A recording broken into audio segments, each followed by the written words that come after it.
السلام علیکم ورحمۃ اللہ وبرکاتہ،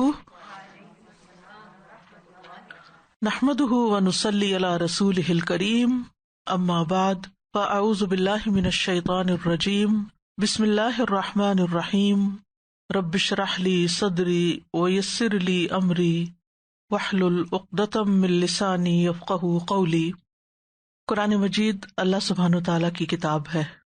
جو شخص اللہ سے محبت کرتا ہے وہ اللہ کی کتاب سے ضرور محبت کرتا ہے، اور نہ صرف یہ کہ اللہ سے بلکہ اس کے رسول صلی اللہ علیہ وسلم سے بھی۔ تو جو قرآن پڑھتا ہے وہ اللہ اور اس کے رسول سے محبت کرتا ہے، اور جو اللہ اور اس کے رسول سے محبت کرتا ہے تو وہ لازماً قرآن مجید پڑھتا ہے، اس کے ساتھ شغف رکھتا ہے، اس کے لیے وقت نکالتا ہے۔ تو آج ہم انشاءاللہ سورۃ النساء کی آیت نمبر 25 سے شروع کریں گے۔ اعوذ باللہ من الشیطان الرجیم، بسم اللہ الرحمن الرحیم، ومن لم يستطع منکم طولا ان ينکح المحصنات المؤمنات فمما ملكت أيمانكم من فتياتكم المؤمنات والله أعلم بإيمانكم بعضكم من بعض فانكحوهن بإذن أهلهن وآتوهن أجورهن بالمعروف محصنات غير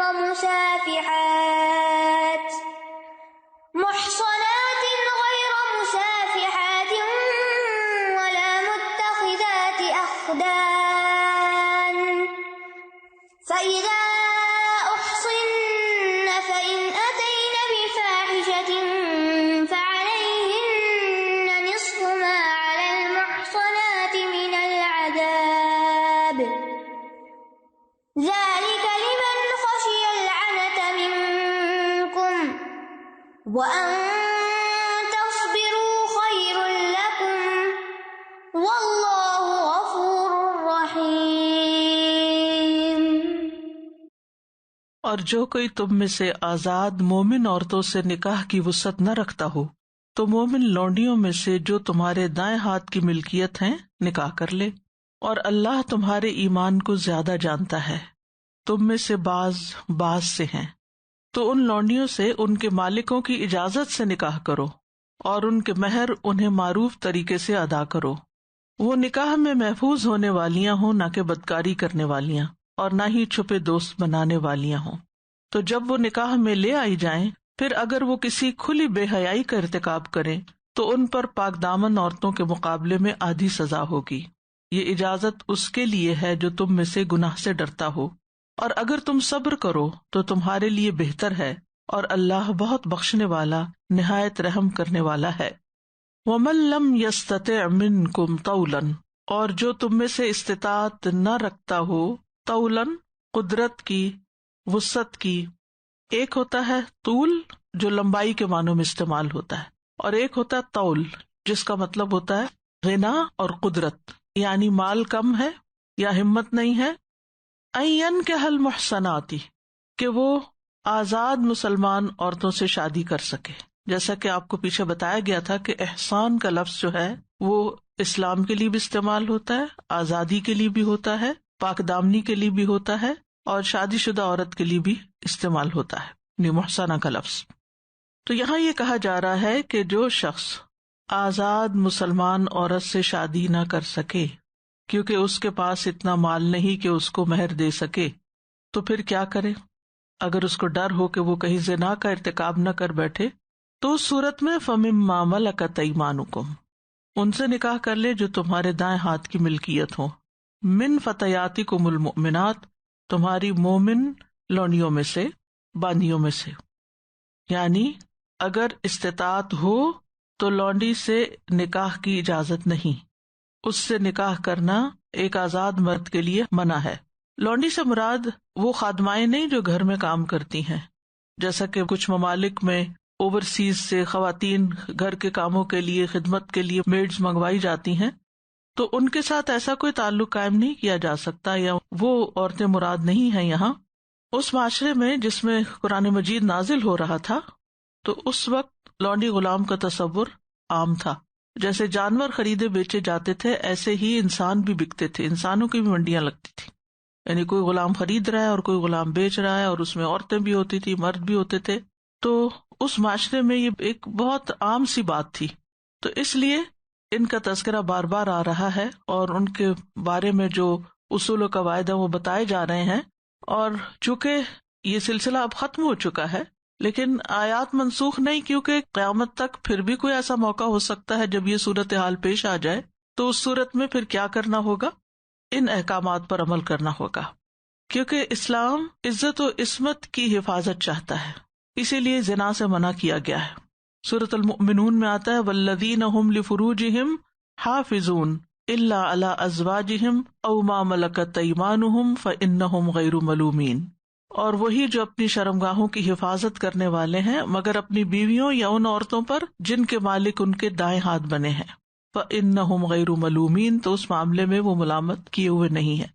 تو لونڈی کا جو مالک ہے وہ خود بھی لونڈی سے تمتع کر سکتا ہے، لیکن اگر وہ نہ کرنا چاہے تو جو لونڈی اس کی ملکیت میں ہے وہ اس کا نکاح کسی مسلمان مرد سے، آزاد مرد سے بھی کر سکتا ہے، یا کسی غلام سے بھی کر سکتا ہے۔ یہاں پر فتیاتکم المؤمنات کہا گیا کہ تمہاری مومن لونڈیاں، یعنی وہ تم میں سے ہیں، اور ایمان کی شرط لگائی گئی ہے، یعنی اگر اہل کتاب لونڈی ہوگی یا مشرک ہوگی تو اس صورت میں اس سے نکاح نہیں ہوگا۔ یہاں صرف مسلمان لونڈیوں کی طرف اشارہ ہے۔ واللہ اعلم بایمانکم، اور اللہ تمہارے ایمان کو خوب جانتا ہے، یعنی اللہ سبحانہ تعالیٰ تمہارے دلوں کے حالات جانتا ہے اور تمہارے ایمان سے خوب واقف ہے کہ کس کے اندر کتنا ایمان ہے۔ بعضکم من بعض، تم میں سے بعض سے ہیں، یعنی تم سب آدم کی اولاد ہو۔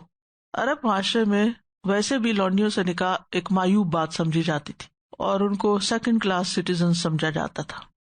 تو یہاں پر یہ بتایا گیا کہ اگرچہ درجات مختلف ہیں انسانوں کی دنیا میں، اور یہ ہر ملک میں ہوتا ہے، ہر علاقے میں ہوتا ہے، کہیں کوئی وجہ ہو سکتی ہے، کہیں کوئی وجہ ہو سکتی ہے کہ کسی کا اسٹیٹس ہائی ہے، کسی کا کم ہے، اداروں کے اندر، ملکوں کے اندر، آرگنائزیشنز میں، ہر جگہ پر اونچ نیچ ہوتی ہے، تو یہ دنیاوی اعتبار سے ہے۔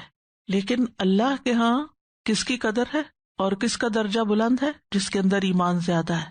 تو واللہ اعلم بایمانکم، تمہارے ایمان کا حال اللہ کو زیادہ پتا ہے۔ ہو سکتا ہے کہ کسی ایک لونڈی کو تم حقیر سمجھ رہے ہو، معمولی چیز سمجھ رہے ہو، لیکن اللہ کے ہاں اس کا درجہ بہت بلند ہو۔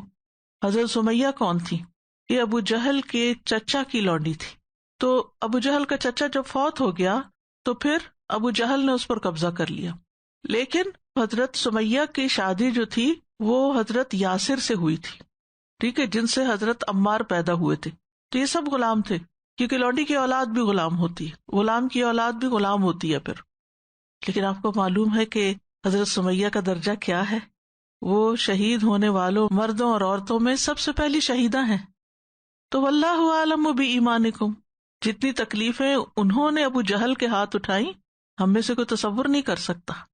تو اس لیے کسی بھی انسان کو حقیر مت جانو، کیونکہ ہم ہو سکتا ہے کسی کے بارے میں کوئی ایسا گمان قائم کریں اور وہ اللہ کا محبوب ہو، اللہ کا ولی ہو، اللہ کا دوست ہو، تو یہ اللہ سبحانہ وتعالیٰ کو ناراض کرنے والی بات ہے۔ بعضکم من بعض، تم سب آدم کی اولاد ہو، ایک دوسرے سے ہو، تمہاری ملت ایک ہے، تمہارا دین ایک ہے، پھر محض لونڈی کی وجہ سے اس سے نکاح میں تردد نہ کرو۔ لیکن نکاح کیسے ہوگا؟ فَانْكِحُوهُنَّ بِإِذْنِ أَهْلِهِنَّ، ان سے نکاح کرو ان کے مالکوں کے اذن سے۔ اہل سے مراد یہاں لونڈی کا مالک ہے، ٹھیک ہے، یعنی لونڈی اور غلام کا ولی کون ہے؟ اس کا آقا ہے۔ تو اس سے یہ پتہ چلتا ہے کہ کوئی بھی لونڈی سے خود شادی نہیں کر سکتا، یا لونڈی خود کسی سے شادی نہیں کر سکتی جب تک کہ اس کے ولی کی اجازت نہ ہو۔ سنن نبی داؤد کی روایت ہے، جابر رضی اللہ عنہ کہتے ہیں کہ رسول اللہ صلی اللہ علیہ وسلم نے فرمایا، جو غلام اپنے مالک کی اجازت کے بغیر نکاح کر لے وہ زانی ہے۔ جو غلام اپنے مالک کی اجازت کے بغیر نکاح کر لے، یا کوئی لونڈی بھی مالک کی اجازت کے بغیر کر لیا تو وہ زانی ہے۔ اسی طرح آزاد لڑکی کے بارے میں بھی، تو لونڈی غلام کی بات تھی نا، آزاد عورت کے بارے میں بھی یہی حکم ہے کہ وہ ولی کے بغیر نکاح نہ کرے، کیونکہ نبی صلی اللہ علیہ وسلم نے فرمایا لا نکاح الا بولی، ولی کے بغیر نکاح نہیں ہوتا۔ حضرت عائشہ رضی اللہ تعالی عنہا سے روایت ہے کہ رسول اللہ صلی اللہ علیہ وسلم نے فرمایا جس عورت کا نکاح سرپرست نے نہیں کیا، یعنی ولی نے نہیں کیا، اس کا نکاح باطل ہے، اس کا نکاح باطل ہے، اس کا نکاح باطل ہے۔ لیکن اگر مرد اس سے مقاربت کر لے تو اس مقاربت کی وجہ سے اس عورت کو حق مہر ادا کیا جائے گا۔ اور اگر سرپرستوں میں باہم اختلاف ہو جائے، ولی نکاح نہیں کرنا چاہتا وہاں اور مثلا بھائی کہتا نہیں کر دینا چاہیے، تو بعض اوقات خاندان کے اندر اختلاف ہو جاتا ہے، تو ایسی صورت میں جس کا کوئی ولی نہ ہو یا ولی اختلاف کر رہے ہوں تو بادشاہ یا سلطان اس کا ولی ہے، یعنی پھر جو قانون ہے وہ اس کو اپنی ولایت میں لے لے گا اور اس کا نکاح کرے گا۔ بہرحال اگر لونڈی کو مالک کی اجازت کے بغیر نکاح نہیں کرنا تو پھر آزاد عورت کو بھی خود سے خود اپنی مرضی سے کہیں جا کے نکاح نہیں کرنا، کیونکہ اس میں آزاد عورت کی ایک پروٹیکشن ہے۔ وَآتُوهُنَّ أُجُورَهُنَّ بِالْمَعْرُوفِ، اور تم دے دو انہیں ان کے اجر یعنی مہر، بالمعروف بھلے طریقے سے، یعنی لونڈی کے ساتھ نکاح کرنے کی بھی وہی شرائط ہوں گی جیسے کسی آزاد عورت کے ساتھ کی جاتی، ولی کی اجازت بھی اور مہر بھی، اور اسی طرح گواہ وغیرہ بھی۔ لیکن لونڈی کا جو مہر ہے وہ اس کا اپنا نہیں، وہ اس کے مالک کے پاس جائے گا، کیونکہ غلام جو کچھ کماتا ہے وہ اس کا اپنا نہیں ہوتا، وہ اس کے مالک کا ہوتا ہے۔ اور یہاں لونڈی کی طرف جو مہر کی اضافت ہے یعنی اجورہن کہا گیا ہے، یہ مجازی ہے، اسی لیے بعض لوگوں نے یہ سمجھا کہ شاید وہ لونڈی کا حق ہے جبکہ وہ نہیں ہے۔ محصنات غیر مصافحات ولا متخذات اخدان، محصنات یعنی عفیفات، زنا سے پاک، یعنی زانیہ سے شادی نہیں کرو، اور اسی طرح نکاح کرو، نکاح کے بغیر ان کے ساتھ تعلق قائم نہیں کرو، غیر مصافحات بدکاری سے بچی ہوئی ہو، تو مراد ہے اس سے اعلانیہ بدکاری سے بچی ہوئی، ولا متخذات اخدان، اور نہ ہی بنانے والیاں ہوں چھپے دوست۔ اب یہاں 3 شرائط لگا دی، محصنات غیر مصافحات ولا متخذات اخدان۔ ہمارے دین میں جس عورت یا جس مرد کا زنا obvious ہو، ظاہر ہو، معلوم ہو، لیکن گواہ نہیں، مگر ایک شخص کے کردار سے یہ پتہ چلتا ہے کہ یہ کوئی شریف آدمی نہیں ہے یا کوئی شریف عورت نہیں ہے، تو پھر وہاں پر بچوں کی شادی نہیں کرنی چاہیے۔ قرآن مجید میں سورۃ النور کی آیت نمبر 3 میں آتا ہے الزانی لا ينکح الا زانیۃ او مشرکۃ والزانیۃ لا ينکحها الا زان او مشرک وحرم ذلک علی المؤمنین، زانی نکاح نہ کرے مگر زانیہ یا مشرکہ عورت کے ساتھ، اور زانیہ کے ساتھ وہی نکاح کرے جو زانی یا مشرک ہو، اور اہل ایمان پر یہ کام حرام کر دیا گیا ہے۔ مرثد بن ابی مرثد کے بارے میں آتا ہے کہ وہ مکہ سے مسلمان قیدیوں کو اٹھا کے لایا کرتے تھے، اور مکہ میں ایک بدکار عورت تھی جس کا نام اناق تھا، اور وہ قبل از اسلام مرثد کی دوست تھی۔ تو وہ کہتے ہیں کہ میں نبی صلی اللہ علیہ وسلم کی خدمت میں حاضر ہوا اور عرض کیا اللہ کے رسول کیا میں اناق سے شادی کر لوں؟ آپ نے مجھے اس کا جواب نہیں دیا، اور اس کے بعد یہ آیت نازل ہوئی والزانیۃ لا ينکحها الا زان او مشرک، یعنی بدکار عورت سے کوئی بدکار مرد یا مشرک ہی نکاح کرتا ہے۔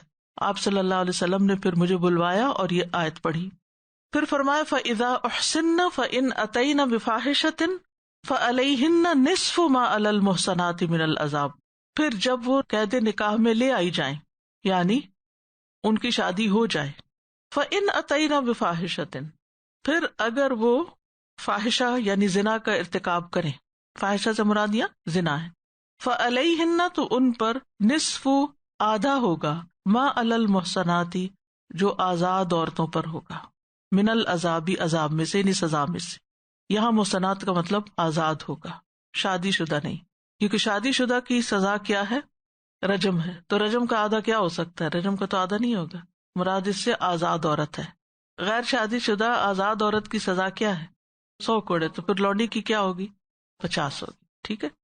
اور یہ رجم کی سزا سے پہلے کا ایک طرح سے حکم بھی ہے. اور اسی طرح یہ ہے کہ لونڈی کو 1 سال کے لیے جلا وطن بھی نہیں کر سکتے، کیونکہ وہ کسی کی لونڈی ہے، اس کا کوئی آقا ہے، اس کی مرضی کے بغیر اس کو کہیں بھیجا نہیں جا سکتا. ذالک لمن خشی العنت منکم، یہ حکم، یہ رخصت اس شخص کے لیے دی جا رہی ہے. کون سی رخصت؟ لونڈی سے نکاح کی. شاباش. لمن خشی العنت منکم، جو ڈرے مشقت سے تم میں سے. انتا سے مراد وہ مشقت ہے جو شادی نہ کرنے کی صورت میں لاحق ہوتی ہے. وَأَن تَصْبِرُوا خَيْرٌ لَكُمْ وَاللَّهُ غَفُورٌ رَحِيمٌ، اور یہ کہ تم صبر کرو یہ تمہارے حق میں بہتر ہے اور اللہ غفور الرحیم ہے. ٹھیک. تو اگر کوئی شخص صبر کر سکتا ہے تو اسے صبر کرنا چاہیے جب تک اس کو کوئی آزاد عورت شادی کے لیے نہ ملے. لیکن اگر وہ سمجھتا ہے کہ وہ زنا میں پڑ جائے گا یا وہ مشکل میں پڑ رہا ہے تو ایسی صورت میں لونڈی سے شادی کر سکتا ہے. لونڈی سے نکاح کی شرائط جو ہیں وہ نمبر 1 یہ کہ مومن ہوں.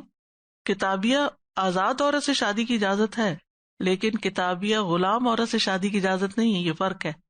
ٹھیک ہے. تو لونڈی کا مسلمان ہونا ضروری ہے. کرسچن یا جو لونڈی سے شادی نہیں کر سکتے. ٹھیک ہے. ظاہری اور باطنی طور پر پاک دامن ہوں، عفیفات ہوں. نمبر 3 آزاد عورت سے شادی کرنے کی مالی استطاعت نہ ہو. نمبر 4 گناہ میں مبتلا ہونے کا خوف ہو. ٹھیک ہے. یعنی شادی کب کر سکتے ہیں لونڈی سے؟ جب کسی مرد کو گناہ میں مبتلا ہونے کا خوف ہو. تو اگر یہ شرائط مکمل ہوں گی تو آزاد مسلمان کے لیے لونڈی سے نکاح کرنا جائز ہے. لونڈی سے نکاح کرنے کو ناپسندیدہ کیوں قرار دیا گیا؟ اس کی ایک بنیادی وجہ یہ ہے کہ اس مرد کی جو اولاد ہوگی وہ غلام پیدا ہوگی، کیونکہ وہ لونڈی کی اولاد ہے تو وہ غلام پیدا ہوگی. ٹھیک ہے. چاہے باپ آزاد ہے لیکن وہ اس کی طرف ایک طرح سے منسوب ہے. تو اب یہ ہے کہ اس بنا پر کہ بچے جو ہیں وہ غلام پیدا ہوں گے، ان کی آزادی نہیں ہوگی، تو پھر اسی لیے منع کیا گیا کہ اگر تم صبر کر سکتے تو صبر کرو، تم شادی نہ کرو یہاں. لیکن اگر حرام میں پڑنے کا خطرہ ہو تو پھر اجازت ہے. پھر بھی فرمایا وَأَن تَصْبِرُوا خَيْرٌ لَكُمْ، یہ کہ تم صبر ہی کرو زیادہ بہتر ہے. یعنی مشقت ہے، تمہیں مشکل ہے، لیکن پھر بھی صبر کرو، انتظار کرو اور آزاد عورت سے ہی شادی کرو. ایک اور بات یہ بھی تھی کہ اس معاشرے کے اندر عمومی طور پر لونڈیوں کا جو کردار تھا وہ اچھا نہیں تھا. یعنی ان کی جو معاشرتی حالت تھی، چھپی دوستیاں مردوں سے، زنا کی عادت اور اس طرح کے طور طریقے پائے جاتے تھے، تو اس بنا پر بھی منع کیا گیا. تو بہرحال آیت اپنے کانٹیکسٹ میں ہے، ایک خاص ماحول کے اندر جو ان کے طور طریقے تھے اس کی اصلاح کی گئی ہے اور ایک حکم بتایا گیا ہے. لیکن اس میں وہ بنیادی طور پر سیکھنے کی بات 1 لائنر یہ ہے کہ شادی کے لیے اچھی عورت یا اچھے مرد کا انتخاب کرنا چاہیے تاکہ اچھا گھرانہ وجود میں آئے، ان کا باہم اچھا نباہ ہو، اور پھر اس کے بعد یہ کہ جو اولاد آئے ان کی اچھی تربیت ہو، دونوں مل کر ایک اچھے مسلمان فیملی کو جنم دیں. یعنی صرف شادی میں یہ نہیں کہ یہاں پسند آ گئی تو وہاں فوراً شادی کر لی. لڑکی کا یا لڑکے کا اخلاق اور کردار اور دین اور ایمان وہ بھی دیکھنا ضروری ہے. يريد الله ليبين لكم ويهديكم سنن الذين من قبلكم ويتوب عليكم والله عليم حكيم. اللہ چاہتا ہے کہ وہ تمہارے لیے احکام خوب واضح کر دے اور تم سے پہلے نیک لوگوں کے طریقوں کی طرف تمہاری رہنمائی کرے اور تم پر مہربان ہو، اور اللہ بہت علم والا، بہت حکمت والا ہے. یرید اللہ لیبین لکم، اللہ چاہتا ہے کہ تمہارے لیے خوب کھول کے احکام واضح کرے. یرید یعنی یہ اللہ کے ارادے کی بات ہے. یہاں پر اللہ سبحانہ تعالیٰ کا ارادہ جو ہے 2 طرح کا ہوتا ہے. ایک ہوتا ہے ارادہ کونیہ قدریہ اور دوسرا ہوتا ہے ارادہ شرعیہ. ارادہ کونیہ کون سا ہوتا ہے؟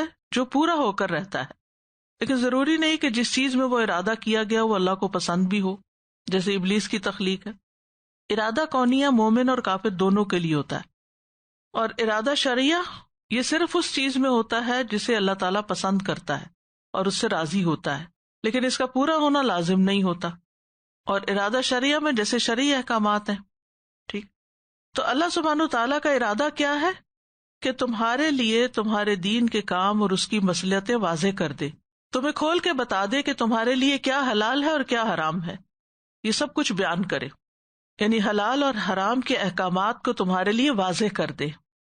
وَيَهْدِيَكُمْ سُنَنَ الَّذِينَ مِن قَبْلِكُمْ، اور تمہاری رہنمائی کرے ان طریقوں کی جو تم سے پہلے گزرے، یعنی حلال حرام کے بارے میں تمہیں بتائے جو تم سے پہلے گزرے ہوئے انبیاء اور نیک لوگوں کے طریقے تھے، ان کے بارے میں بتائے۔ مثلاً محرمات پچھلی امتوں میں بھی محرمات تھیں، تو یہاں پر اللہ تعالیٰ چاہتا ہے کہ تمہاری رہنمائی کرے، تمہیں کھول کھول کے بتائے کہ تمہارے لیے کیا جائز ہے، کیا ناجائز ہے، خیر کیا ہے، شر کیا ہے، تاکہ لوگ خیر کے رستوں پر چلے اور شر کے راستوں سے رک جائیں۔ وَيَهْدِيَكُمْ میں جو ہدایت کا لفظ ہے، ہدایت کی بھی دو قسمیں ہوتی ہیں، ہدایت التوفیق اور ہدایت الارشاد یا دلالہ جس کو کہتے ہیں، توفیق دینے کی ہدایت، اور اس پر سوائے اللہ کے کوئی قادر نہیں ہوتا، کوئی کسی کو توفیق نہیں دے سکتا ہدایت کی۔ اور دوسرے رہنمائی اور راستہ دکھانے کی ہدایت، اور یہ ہدایت بھی اللہ کی طرف سے ہوتی ہے اور مخلوق کی طرف سے بھی ہوتی ہے، جیسے پیغمبروں کی طرف سے، علماء کی طرف سے، وہ بھی لوگوں کو ہدایت دیتے ہیں، یعنی رستہ دکھاتے ہیں۔ لیکن اصل ہدایت اللہ کی طرف سے، ان ھدی اللہ ھو الھدی، پیغمبر ہو یا علماء ہو، وہ اپنی مرضی کی باتیں کر کے اس کو ہدایت نہیں کہہ سکتے، بلکہ ان کو بھی ہدایت کہاں سے ملتی ہے؟ اللہ کی طرف سے ملتی ہے، تو پھر وہ لوگوں میں بانٹتے ہیں۔ جیسے رسول اللہ صلی اللہ علیہ وسلم نے فرمایا، میں تو صرف پیغامات پہنچانے والا ہوں، اصل میں اللہ ہدایت دیتا ہے۔ ابو ہریرہ کہتے ہیں رسول اللہ صلی اللہ علیہ وسلم نے اپنے چچا کی موت کے وقت ان سے کہا تھا لا الہ الا اللہ کہہ دیں تو میں قیامت کے دن آپ کے لیے گواہی دوں گا، لیکن اس وقت انہوں نے انکار کر دیا، تو اللہ تعالیٰ نے کیا فرمایا، انک لا تہدی من احببت، آپ ہدایت نہیں دے سکتے جس کو آپ پسند کریں۔ ٹھیک ہے، تو یہ کون سی ہدایت ہے؟ ہدایت توفیق ہے۔ ٹھیک، ہدایت ارشاد جو ہے، جیسے انبیاء رستہ دکھاتے ہیں، وَإِنَّكَ لَتَهْدِي إِلَىٰ صِرَاطٍ مُسْتَقِيمٍ، کہ آپ لوگوں کو سیدھے رستے کی طرف بلاتے ہیں، تو اس کا مطلب یہ ہے کہ تعلیم دیتے ہیں، اس میں آیات میں کنٹرڈکشن نہیں ہے۔ ایک ہدایت توفیق ہے، اِنَّكَ لَا تَهْدِي مَنْ أَحْبَبْتَ، میں ہدایت توفیق، توفیق کون دیتا ہے؟ اللہ دیتا ہے، اس لیے اللہ سے مانگنی چاہیے۔ اور ہدایت ارشاد یعنی تعلیم کی، یہ اللہ تعالیٰ بھی دیتے ہیں، قرآن میں جیسے ہے، حدیث میں جیسے ہے، علماء کے ذریعے جو تعلیم دیتے ہیں علماء، اس کے ذریعے ہے، تو اس کا بھی اصل سورس اللہ ہی کی ذات ہے۔ ٹھیک ہے، تو اللہ سبحانہ وتعالیٰ کیا چاہتا ہے؟ وَيَهْدِيَكُمْ، تمہیں ہدایت دینا چاہتا ہے، تمہاری رہنمائی کرنا چاہتا ہے، کس چیز کی طرف؟ سنن الذین، ان لوگوں کے طریقوں کی طرف، من قبلکم، جو تم سے پہلے گزرے، یعنی پچھلی شریعتیں، وَيَتُوبَ عَلَيْكُمْ، اور تم پر مہربان ہونا چاہتا ہے، یعنی تمہارے نیک کاموں کی طرف پلٹنے کی وجہ سے تم پر مہربانی کرنا چاہتا ہے۔ تو بندے کے لیے اللہ کی توبہ دو طرح سے ہوتی، ایک توبۃ التوفیق اور ایک توبۃ القبول۔ زیادہ تو نہیں ہو رہا بھاری، ہر چیز دو دو ہو رہی ہیں، لیکن انشاءاللہ یہ اگر باتیں آپ کو یاد رہیں گی نا تو قرآن کے بہت سے حصوں کو سمجھنے کا موقع مل جائے گا آپ کو، یعنی بہت آسان ہو جائے گا۔ تو توبۃ التوفیق کیا ہوتی ہے اللہ کی طرف سے؟ کہ اللہ تعالیٰ توبہ کرنے کی کسی کو توفیق دے دیتا ہے، یتوب علیکم میں توفیق پائی جاتی ہے۔ ٹھیک ہے، اور توبۃ القبول کیا ہوتی ہے کہ جب بندہ توبہ کر لیتا ہے تو اللہ تعالیٰ پھر قبول بھی کرتا ہے، یعنی توبہ کی توفیق بھی وہی دیتا ہے اور توبہ قبول بھی وہی کرتا ہے۔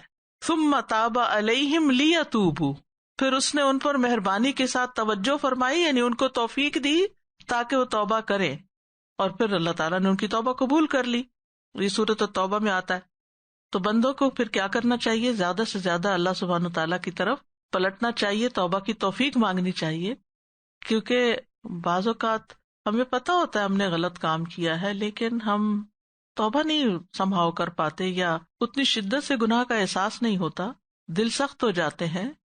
تو اپنے گناہ کو پہچاننا، اپنی غلطی کو ماننا اور پھر اس پہ شرمندہ ہونا، یہ بھی اللہ کی توفیق سے ہی ہوتا ہے۔ پھر جب انسان توبہ کر لیتا ہے تو پھر اللہ تعالیٰ اس کو معاف بھی کر دیتا ہے۔ تو یہ سراسر اللہ تعالیٰ کی رحمت ہے۔ ابو ہریرہ کہتے ہیں رسول اللہ صلی اللہ علیہ وسلم نے فرمایا، اس ذات کی قسم جس کے قبضے میں میری جان ہے، اگر تم گناہ نہ کرتے تو اللہ تمہیں لے جاتا اور ایسی قوم لے آتا جو گناہ کرتے، پھر اللہ سے مغفرت طلب کرتے تو اللہ تعالیٰ ان کو معاف کر دیتا۔ ٹھیک ہے، تو اللہ تعالیٰ کو یہ پسند ہے آپ صلی اللہ علیہ وسلم نے یہ بھی فرمایا کہ ہر انسان خطا کار ہے اور بہترین خطا کار وہ ہیں جو توبہ کرتے ہیں. بہترین خطا کار کون ہے؟ جو توبہ کرتے ہیں. لہذا اللہ تعالیٰ کو بہت پسند ہے کہ ہم توبہ کرتے رہیں، اور جو اللہ سے معافی کی امید رکھتا ہے اللہ تعالیٰ اس کو معاف فرما دیتے ہیں. واللہ علیم حکیم، اور اللہ بہت جاننے والا، بہت حکمت والا ہے.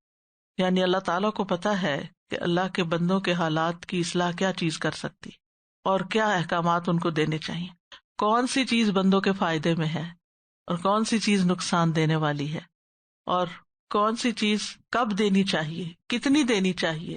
یعنی اس کے جتنے بھی اوامر اور نہیں ہیں وہ علم اور حکمت پر مبنی ہے. تو یہاں جتنے بھی احکامات دیے جا رہے ہیں یہ سورۃ النساء میں اور اس سے پہلے کی صورتوں میں اور بعد میں بھی پورے قرآن میں، اوور آل بھی جو اوامر و نواہی ہیں یہ سب اللہ کی طرف سے ہیں جس کا علم ہم سے بہت زیادہ ہے، اور صرف علم نہیں، اس کی حکمت بھی بہت زیادہ ہے. لہٰذا ان احکامات کو مشکل نہیں سمجھنا چاہیے، ان پر عمل کرنا چاہیے، کیونکہ اسی میں ہمارا فائدہ ہے. کیونکہ اگلی آیت میں پھر اللہ تعالیٰ فرماتے ہیں واللہ یرید ان یتوب علیکم ویرید الذین یتبعون الشہوات ان تمیلوا میلا عظیما. اور اللہ چاہتا ہے کہ وہ تم پر مہربان ہو. یعنی وہ علم والا، حکمت والا، وہ چاہتا ہے کہ تم پر مہربان ہو. اور جو لوگ خواہشات کی پیروی کرتے ہیں وہ چاہتے ہیں کہ تم گمراہی کی طرف خوب مائل ہو جاؤ. یہاں دوبارہ تاکید کے لیے آیا ہے واللہ یرید ان یتوب علیکم، یعنی اللہ تعالیٰ چاہتا ہے کہ تم ایسا کام کرو جو تمہیں اللہ کی بخشش اور رضامندی کا اہل بنا دے اور تمہیں تمہاری توبہ کی قبولیت تک پہنچا دے اور اللہ کے نزدیک تمہارے درجات بلند ہو جائیں. یعنی یہ اللہ تعالیٰ کی مہربانیاں ہیں. اس کے برعکس وَيُرِيدُ الَّذِينَ يَتَّبِعُونَ الشَّهَوَاتِ، اور جو لوگ خواہشات کی پیروی کرتے ہیں وہ کیا چاہتے ہیں؟ یعنی آپ دیکھیے دو حصوں میں بات ہو رہی، ایک ہے اللہ کی چاہت اور ایک ہے بندوں کی چاہت. کن بندوں کی؟ جو اپنی خواہشات کی پیروی کرتے ہیں. اللہ سبحانہ و تعالیٰ علم والا، حکمت والا ہے، وہ جو بھی تمہیں کہتا ہے تمہارے فائدے میں کہتا ہے، وہ تم پر مہربانی کرنا چاہتا ہے، اس لیے کچھ چیزوں سے روک دیتا ہے اور کچھ چیزوں کی اجازت دیتا ہے اور کچھ چیزوں کو کرنا لازم قرار دیتا ہے. اس کے برعکس وہ لوگ جو اس کے مقابلے میں ہیں وہ اپنی خواہشات کی پیروی کرنا چاہتے ہیں، اللہ کا حکم نہیں ماننا چاہتے. وہ کیا چاہتے ہیں؟ ان تمیلوا میلا عظیما، کہ تم خوب گمراہی کی طرف مائل ہو جاؤ. وہ تمہیں گمراہ کرنا چاہتے ہیں، اور جو راستہ گم کر بیٹھے وہ تو ہلاکت میں ہی پڑ جاتا ہے. اب یہ ہیں کون؟ الذین یتبعون الشہوات. یہ کوئی بھی ہو سکتا ہے جو دین کے مقابلے میں پیرلل اپنی مرضی، اپنی خواہش، اپنی عقل، اپنے خیالات کے مطابق زندگی گزارنا چاہے یا دوسروں کو بھی اپنے خیالات کا پابند بنائے. یعنی اللہ کا حکم تو ہے لیکن میں یہ چاہتی ہوں کہ تم یوں کر لو. نہیں بھائی، آپ کیوں چاہتی ہیں؟ آپ کی چاہت پہ کیوں چلا جائے؟ اصل بات تو اللہ ہی کی ہے. ان ھدی اللہ ھو الھدی، اللہ کی ہدایت اصل ہدایت ہے. بعض اوقات ایسا ہوتا ہے کہ اللہ کے حکم کے مقابلے میں ماں باپ آ جاتے ہیں، ایسا ہوتا ہے نا. یعنی اللہ تعالیٰ کا حکم کچھ ہے، ماں باپ کچھ اور ہی نصیحتیں کر رہے ہیں. کبھی ایسا ہوتا ہے کہ شوہر آ جاتا ہے، کبھی خاندان آ جاتا ہے، کبھی ہمارا معاشرہ اور ماحول آ جاتا ہے. اللہ کی رضا کچھ اور ہوتی ہے اور لوگوں کی رضا کچھ اور ہوتی ہے. تو ایسی صورت میں چاہے وہ قانونی احکامات ہوں یا پھر عبادات ہوں یا اخلاق کے معاملات ہوں یا لین دین کے معاملات ہوں، ان تمام چیزوں میں پیروی کس کی کرنی چاہیے؟ اللہ کے احکامات کی، نہ کہ اپنی خواہش کی یا ان لوگوں کی خواہشات کی جو اللہ کا حکم نہیں ماننا چاہتے. مجاہد کہتے ہیں کہ اس سے مراد زانی لوگ ہیں، وہ چاہتے ہیں کہ تم بھی حق سے ہٹ جاؤ، تم بھی ویسے ہی زنا کرو جیسے وہ خود کرتے ہیں. یعنی عموماً یہ ہوتا ہے کہ جو شخص خود نشہ کرتا ہے وہ دوسرے کو بھی آفر کر دیتا ہے، جو خود غلط راستے پہ جاتا ہے وہ اپنے دوستوں کو بھی لے جاتا ہے، جو خود ایک حرام کو حرام نہیں سمجھتا وہ جو اس کو حرام سمجھے اس کا مذاق اڑاتا ہے. تو شہوات جو ہوتی ہیں نا وہ دو طرح کی ہوتی ہیں، ایک تو فرج اور بطن کی ہوتی ہے، یعنی کھانے پینے کی اور سیکشل ڈیزائرز کی، اور کبھی قلب اور فکر کی بھی ہوتی ہے، قلب اور عقل کی بھی ہوتی. تو عموماً کھانے پینے کے معاملے میں، شادی بیاہ کے معاملے میں، سیکس کے معاملے میں لوگ خواہشات کے پیچھے چلتے ہیں، اور جو اللہ کے احکامات کو روند کر خواہشات کے پیچھے چلتے ہیں وہ صرف اتنا نہیں کرتے کہ خود جو مرضی ہے کر رہے ہیں، وہ اوروں کو بھی ساتھ گمراہ کرتے ہیں، تو ان سے بچ کے رہنے کی تلقین ہے۔ اسی لیے انسان کو بہت محتاط ہو کے زندگی بسر کرنی چاہیے۔ دو طرح کے لوگوں سے بچنا چاہیے، ایک وہ جو جاہل ہے، اس کے اندر شبہات ہوتے ہیں، کنفیوژنز ہوتی ہیں، تو وہ بعض اوقات آپ کو بھی کنفیوز کرتا ہے اپنی جہالت کی بنا پر، کیونکہ اس کو شرعی حکم پتہ ہی نہیں ہوتا۔ دوسرا وہ شخص جس کو حکم تو پتا ہے لیکن وہ خواہشات کا بندہ ہے، شہوات کے پیچھے چلتا ہے۔ تو جاہل کے اندر شبہات ہوتے ہیں اور عالم کے اندر شہوات ہوتی ہیں۔ نہیں مطلب ہر عالم کے اندر شہوات ہوتی ہیں، لیکن وہ لوگ جو اللہ کے حکم کو جانتے ہیں اس کے باوجود اس کو پیچھے چھوڑ کر اپنی مرضی کرنا چاہتے ہیں۔ اور یہاں یہ نقطہ بھی یاد رکھیے کہ شہوات کے پیچھے چلنا انسان کو کمزور بنا دیتا ہے، کیونکہ انسان ان کے ہاتھوں مجبور ہوتا ہے۔ شہوات سے مراد خواہشات نفس، اور وہ کیا چاہتے ان تمیلوا میلا عظیما، کہ تم بھی سیدھے رستے سے مکمل طور پہ پھر جاؤ۔ تو یہاں پر انسان کو یاد رکھنا چاہیے کہ اللہ نے ہمیں اختیار دیا ہے، چوائس دی ہے کہ ہم کون سا رستہ اختیار کرتے، ہدایت کا یا خواہشات کی پیروی کا۔ تو انسان اپنے اندر کو بھی پہچانے، اپنا بھی محاسبہ کرے، اپنا بھی جائزہ لے کہ میں اللہ کے حکم پہ چل رہا ہوں یا اپنی مرضی، مثلاً ڈریس اپ ہونے میں، گھر سے نکلنے میں، اسی طرح کھانے پینے کے معاملے میں، یعنی کیا میں وہ چیزیں کھا رہا ہوں جو بس میری خواہش ہے، مجھے اس سے پرواہ نہیں کہ حلال ہے یا حرام ہے۔ بہت سے لوگ حلال حرام میٹ کی پرواہ نہیں کرتے، کہیں سے بھی اٹھ کے کھا لیتے ہیں کیونکہ ان کو وہ اچھا لگتا ہے، یا سستی کرتے ہیں یا جو بھی۔ اسی طرح جنسی تعلقات، شادی بیاہ کے معاملے میں جس سے چاہے دوستی کر لو، جس کے ساتھ چاہے انسان چلا جائے، تو ہمارے دین میں اس کی اجازت نہیں ہے۔ يريد الله أن يخفف عنكم وخلق الإنسان ضعيفا۔ اللہ چاہتا ہے کہ وہ تم سے ناروا پابندیوں کا بوجھ ہلکا کر دے، اور انسان بہت کمزور پیدا کیا گیا ہے۔ یرید اللہ ان یخفف عنکم، یعنی اللہ اوامر و نواہی کے ذریعے سے تمہارے لیے آسانی پیدا کر رہا ہے۔ اسی لیے ہم دیکھتے ہیں کہ بعض شرعی احکامات میں مشقت کے باوجود اگر ضرورت تقاضا کرتی ہے تو انسان کے لیے اس کو مباح کر دیا جاتا ہے۔ جیسے اگر حلال نہیں مل رہا اور انسان بھوک سے مرنے لگا ہے تو کیا ہے، اضطراری حالت میں حرام کھانے کی اجازت ہے۔ اسی طرح اضطراری حالت میں لونڈی سے نکاح کی اجازت ہے۔ یعنی اللہ تعالیٰ نے احکامات بھی دیے ہیں لیکن ان کو ہلکا بھی کر دیا تمہارے لیے۔ تو تخفیف جو ہے امر میں بھی ہوتی ہے اور نہیں میں بھی ہوتی ہے، یعنی شرعی احکامات میں جن چیزوں کا حکم دیا گیا، جیسے روزہ رکھنے کا حکم ہے، تو اس میں تخفیف کہاں ہے؟ سفر اور بیماری، ٹھیک ہے۔ تو یہ ہمیں یاد رکھنا چاہیے کہ اللہ تعالیٰ کو یہ بھی پسند ہے کہ ہم اس کی رخصتوں سے فائدہ اٹھائیں، جس طرح اس کے احکامات کی ہم پابندی کرتے ہیں۔ اور یاد رکھیے کہ دین میں کوئی تنگی نہیں ہے، وما جعل علیکم فی الدین من حرج۔ تو اللہ سبحانہ تعالیٰ نے امت مسلمہ سے بوجھ اتارا نبی صلی اللہ علیہ وسلم کو بھیج کر، وَيَضَعُ عَنْهُمْ إِصْرَهُمْ وَالْأَغْلَالَ الَّتِي كَانَتْ عَلَيْهِمْ، اور نبی صلی اللہ علیہ وسلم نے ہمیں خبر دی ہے کہ دین آسان ہے۔ ایک اعرابی نے رسول اللہ صلی اللہ علیہ وسلم کو فرماتے ہوئے سنا، آپ نے 2 مرتبہ فرمایا تمہارا سب سے بہترین دین وہ ہے جو سب سے زیادہ آسان ہو۔ یعنی اگرچہ کچھ کام کرنے میں اور کچھ چھوڑنے میں انسان کو مشکل ہوتی ہے، نفس پہ بھاری ہوتے ہیں، لیکن جب انسان کرنے لگتا ہے تو وہی چیزیں آسان بھی ہو جاتی ہیں، اور جب ان کا کرنا ناممکن ہو تو اس میں اجازت بھی ہے۔ اب مثلاً ہمیں ناپاکی کی حالت میں غسل کرنے کا حکم ہے، لیکن اگر پانی ٹھنڈا ہے اور موسم بھی ٹھنڈا ہے تو کیا حکم ہے؟ تیمم کر لیں۔ جیسے حضرت عمرو بن العاص تھے تو ایک سریہ میں ان کو نبی صلی اللہ علیہ وسلم نے لیڈر بنا کے بھیجا تھا، تو وہاں انہیں رات کو نہانے کی ضرورت پیش آئی، تو صبح بہت سخت سردی تھی اور پانی بھی ٹھنڈا تھا، تو انہوں نے تیمم کیا اور نماز لیڈ کر دی، یعنی کہ جماعت کرا دی، کیونکہ وہ سریہ کے لشکر کے قائد تھے تو نماز بھی وہی پڑھاتے تھے۔ تو جب لوگ واپس آئے تو انہوں نے نبی صلی اللہ علیہ وسلم سے شکایت کی۔ آپ نے پوچھا تم نے ایسا کیوں کیا؟ تو وہ کہنے لگے کہ مجھے قرآن مجید کی یہ آیت یاد آ گئی تھی کہ اللہ سبحانہ تعالیٰ تم سے آسانی چاہتا ہے، ہلکا کرنا چاہتا ہے، اور کان اللہ بکم رحیمہ، اور اللہ تم پہ بڑا مہربان ہے۔ تو آپ صلی اللہ علیہ وسلم مسکرا دیے۔ تو آپ کا مسکرانا جو تھا یہ بھی ایک تشریح ہے، یعنی ایک تو آپ حکم دیتے ہیں اور دوسرا یہ کہ آپ کی موجودگی میں کوئی کام کیا جائے۔ اسی طرح آپ کسی چیز پر اگر راضی نہیں تو آپ خاموش نہیں رہتے تھے، آپ اس کے اوپر انکار کر دیتے تھے۔ بہرحال نبی صلی اللہ علیہ وسلم نے بہت سے ایسے احکامات دیے جس سے ہمارے دین میں ہمارے لیے آسانیاں پیدا ہوئیں۔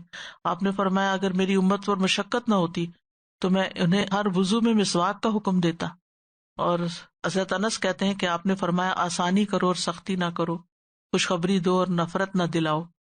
وَخُلِقَ الْإِنسَانُ ضَعِيفًا، اور انسان ہر لحاظ سے کمزور پیدا کیا گیا ہے۔ انسان اپنے جسمانی اعتبار سے، ذہنی اعتبار سے، جذباتی اعتبار سے، ارادے کے اعتبار سے اس کے اندر کمزوری ہے، تو اسے چاہیے کہ اپنی حیثیت پہچانے اور اللہ کے آگے جھک جائے۔ تو اللہ سبحانہ وتعالیٰ نے ہماری کمزوریوں کا لحاظ رکھا ہے، اور اس لیے بھی کہ ہم تکبر نہ کریں، کیونکہ تکبر اللہ تعالیٰ کو بالکل بھی پسند نہیں۔ محلب بن ابی صفرہ کے بارے میں آتا ہے کہ وہ ایک دفعہ بہت اکڑ کے چل رہا تھا، تو مالک بن دینار نے دیکھا تو انہوں نے کہا کہ ایسے نہیں چلو، یہ چال اللہ کو مبغوض ہے، ناپسند ہے۔ تو کہنے لگا تم مجھے نہیں جانتے کہ میں کون ہوں؟ انہوں نے کہا میں تمہیں اچھی طرح جانتا ہوں، تم ایک نطفہ تھے، پھر تم آخر میں جیفا رہ جاؤ گے، جیفا کا مطلب مردار، اور ابھی بھی تم نے اپنے پیٹ میں گندگی اٹھائی ہوئی ہے۔ تو اس نے کہا ہاں واقعی تم مجھے صحیح معنی میں پہچان گئے ہو۔